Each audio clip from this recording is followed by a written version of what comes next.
Israel में मकबूजा बैतुल मक़दस के जुनूब में बटियाह में 3 बसों में धमाके हुए। इसराइली पुलिस का कहना है कि ये मुश्तबा दहशतगर्दाना हमला था। धमाकों में इब्तदाई तौर पर किसी जानी नुकसान की इत्तला नहीं मिली। बरतानवी नशरियाती इदारे BBC की रिपोर्ट के मुताबिक इसराइल पुलिस ने बताया कि 2 दीगर बसों में मौजूद धमाका खेज डिवाइसेस फट न सकीं। पुलिस की भारी नफरी जाए वक़ुआ पर मौजूद है और मुश्तबा अफराद की तलाश कर रही है। इसराइली मीडिया रिपोर्ट्स के मुताबिक वज़ीर ट्रांसपोर्ट मैरी रेजीव ने मुल्क में तमाम बसों, ट्रेनों और लाइट रेल ट्रेनों को रोक दिया ताकि धमाका खेज डिवाइसेस की जांच की जा सके। इसराइली वज़ीर आज़म के दफ्तर ने एक्स पर पोस्ट किया कि बेंजामिन नेतन्याहू ने इसराइली फौज को हुक्म दिया है कि वो मगरबी किनारे में दहशतगर्दी के मराकज़ के खिलाफ सख्त ऑपरेशन करे।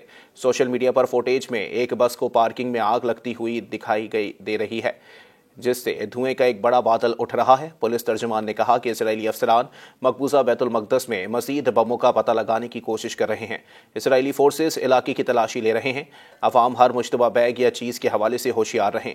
मकामी मीडिया के मुताबिक ना फटने वाली डिवाइसेस में से एक पर तलकरम का बदला लिखा हुआ था।